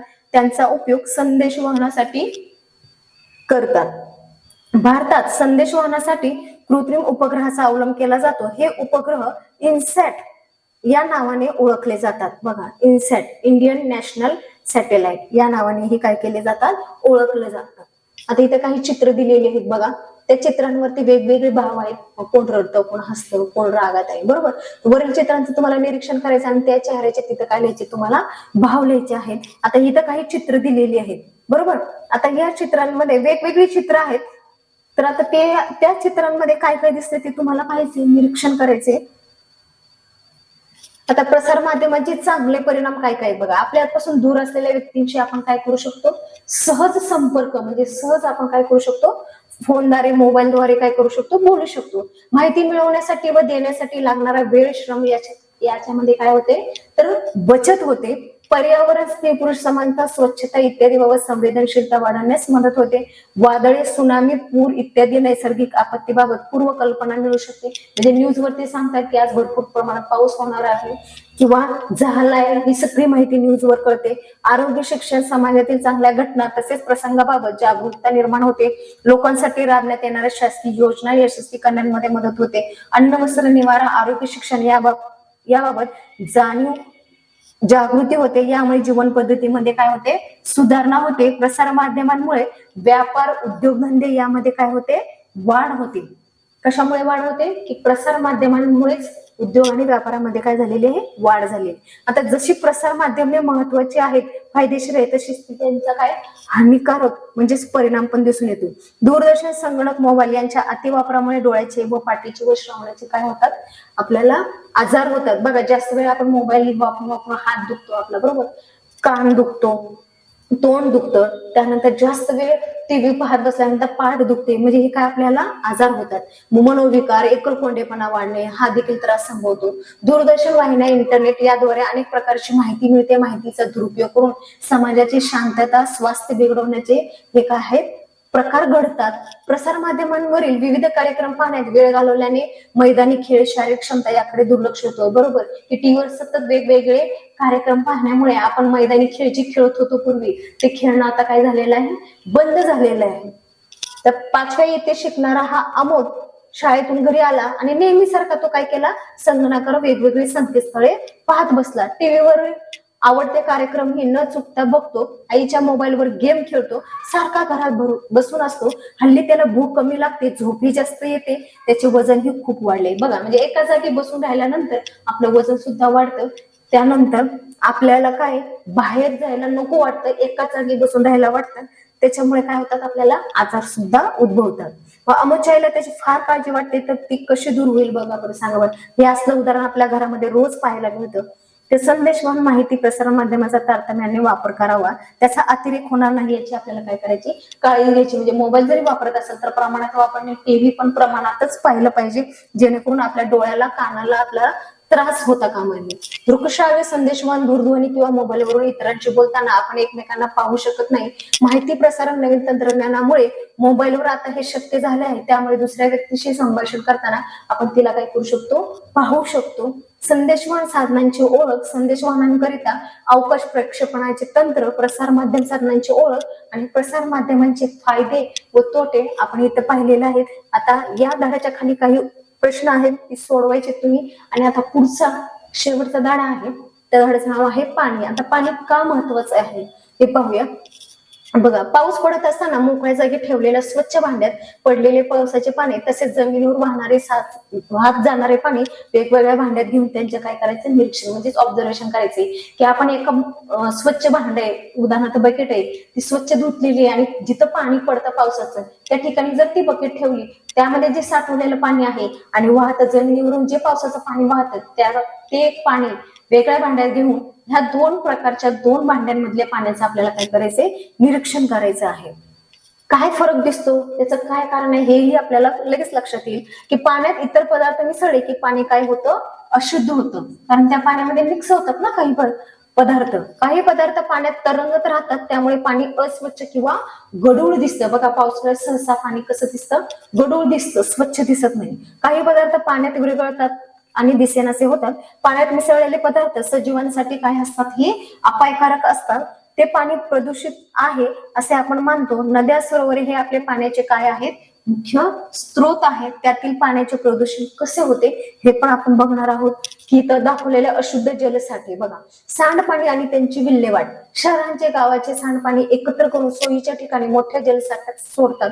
राहत्या इमारतीमधून तसेच उद्योग कारखाने यातून निघणाऱ्या सांडपाण्यात अनेक प्रकारच्या अशुद्धी असतात. यामुळे काही विरघळलेल्या तर काही न विरघळलेल्या असू शकतात. मैला पाण्यात रोग पसरवणारे सूक्ष्मजीव असू शकतात. तर कारखान्याच्या सांडपाण्यात विषारी पदार्थ असण्याची शक्यता अधिक असते. हे सांडपाणी जसेच्या तसे जलसाठ्यात सोडले तर जलस्रोतांचे काय होते, प्रदूषण होऊन ते घातक ठरते. असे पाणी पिण्यासाठी किंवा इतर कुठल्याच कामासाठी वापरता येत नाही. म्हणून सांडपाण्यावर प्रक्रिया करून ते बाहेर सोडण्याची कारखानदारांवर सक्ती आहे.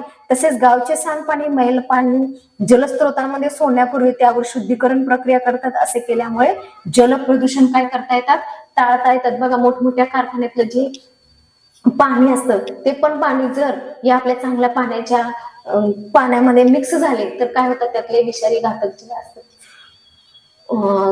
सूक्ष्मजीव वगैरे ते त्यामध्ये मिक्स होतात आणि त्यामुळे पाणी काय होतं, अशुद्ध होतं. आणि अशुद्ध पाणी आपण पिल्यानंतर आपण काय होतो, आजारी पडतो. नदीच्या वाहत्या पाण्याचे नैसर्गिकरित्या काही प्रमाणात शुद्धीकरण होत असते. याशिवाय गावाला पाणी पुरवठा करण्यापूर्वी त्याचे शुद्धीकरण ही करण्यात येते. म्हणजे स्वच्छ पाणी नेहमी प्यावे. नदीमध्ये जास्त प्रमाणात अशुद्ध मिसळल्या गेल्या तर शुद्धीकरणाची नैसर्गिक प्रक्रिया कमी होते. पाण्यात विरघळलेल्या ऑक्सिजनचे प्रमाण कमी होते. त्यामुळे जलचरांना काय होतो, धोका निर्माण होतो. तर प्लास्टिकची एक बाटली घ्यायची, तिच्या तोंडावर एक स्वच्छ कापडाचा तुकडा बांधा, तिचा खालचा भाग कापा, बाटली उलटी करून तिच्यावर कोळशेची पूड, बारीक वाळू, जाड वाळू भरून आकृतीत दाखवल्याप्रमाणे थर करायचे. बघा, ह्या आकृतीत जसं दाखवलंय तसं आपल्याला करायचे. तर आपल्याला लक्षात येईल की जलशुद्धीकरणाची साधी पद्धत कशी आहे. तर बाटली आकृती दाखवल्याप्रमाणेच हे सर्व काही करायचं आहे. मग आपल्याला निष्कर्ष दिसून येईल की जलशुद्धीकरण केंद्र, तुमच्या गावाला पाणी पुरवठा करणाऱ्या जलशुद्धीकरण केंद्राला शिक्षकांसह भेट द्या आणि तेथील अधिकाऱ्यांची काय करायची, तुम्हाला परवानगी घेऊन त्यांची मुलाखत घ्यायची आणि विचारलेल्या प्रश्नांची तुम्हाला काय करायची, ती माहिती लिहून काढायची, माहिती मिळवायची. सार्वजनिक पाणी पुरवठ्यासाठी पाणी कोणत्या जलस्रोतातून आणले जाते, रोज किती लिटर पाण्याचे शुद्धीकरण केले जाते, पाणी स्वच्छ पारदर्शक निर्जंतुक होण्यासाठी कोणकोणत्या प्रक्रिया केल्या जातात, या प्रक्रिया कोणत्या क्रमाने करतात, पाण्याची दुर्गंधी कमी करण्यासाठी काय करतात, या सर्व प्रश्नांची उत्तरे त्या मुलाखतीतून तुम्हाला त्या प्रश्नांची माहिती मिळेल. तर पावसात अनेकदा आपण बाटलीतील पाणी विकत घेऊन पितो. रेल्वे, बस स्थानक अशा ठिकाणी पिण्याच्या पाण्याच्या बाटल्या विकत मिळतात. या पाण्याच्या बाटलीवर कोणती माहिती असते ती वाचा आणि इतरांना सांगा. त्या जी बॉटल असते, पाण्याची बॉटल, त्याच्यावरती माहिती लिहिलेली असते ती वाचायची आणि इतरांना देखील सांगायची. की बाटलीत पाणी कधी भरले आहे, पाणी कधीपर्यंत वापरता येईल, हा कालावधी पाण्याच्या बाटलीवर छापलेला असतो. पाणी विकत घेताना ही माहिती अवश्य पाहावी. बाटली उघडल्यानंतर पाणी लवकर संपवावे.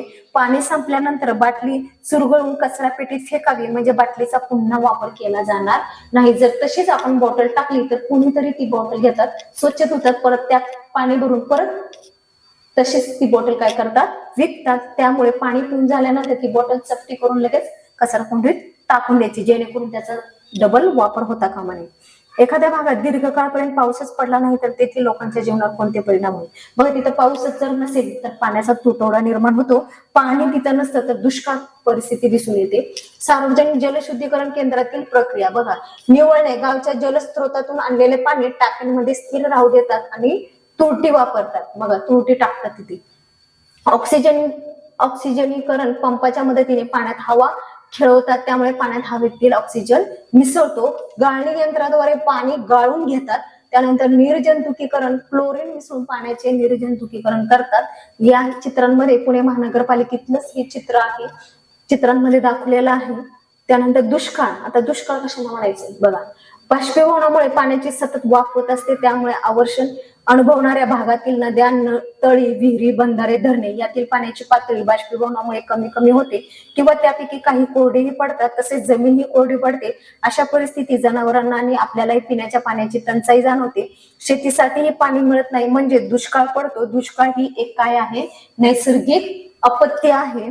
दुष्काळात धान्य चारा मिळणे कठीण होते. आपल्या राज्यात, देशात किंवा जगाच्या एखाद्या भागात दुष्काळ पडल्याचे तुम्ही ऐकले असेल. त्या भागात दुष्काळ पडतो, तेथील लोकांना विपरीत परिस्थितीशी सामना करावा लागतो. त्या भागातील प्राणी, वनस्पती यांनाही दुष्काळाचा काय बसतो, तडाखा बसतो.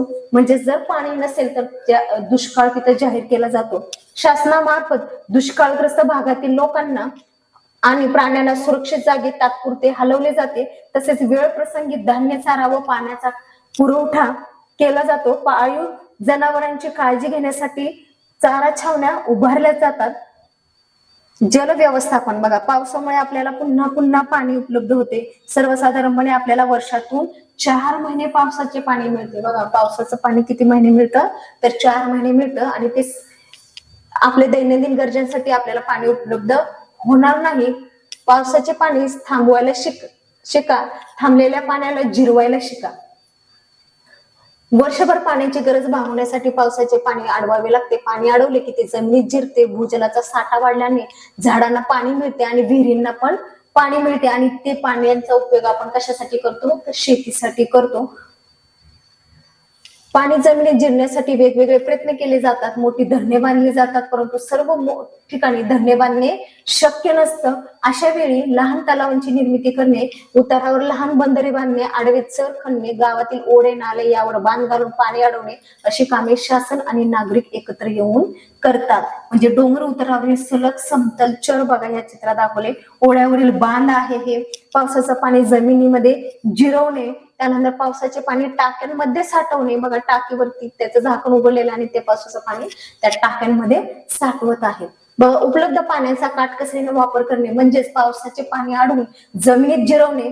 बघा, जमिनीमध्ये जिरवणे, त्यानंतर टाक्यांमध्ये साठवणे महत्वाचे असते. अशा पद्धतीने पावसाळ्यानंतरच्या काळात हे पाणी उपलब्ध होईल अशी सोय करणे, यालाच आपण काय म्हणतो, जल व्यवस्थापन. जल म्हणजेच काय, पाणी, आणि व्यवस्थापन म्हणजे साठवून ठेवणे व्यवस्थित, त्यालाच म्हणतात जल व्यवस्थापन. आता पाणी हेच जीवन म्हणून पाणी अडवा, पाणी जिरवा, पाणी साठवा आणि काटकसरीने ते पाणी काय करायचं, आपल्याला वापरायचं आहे. तर अशा प्रकारे इथे हा धडा संपलेला आहे. थँक्यू.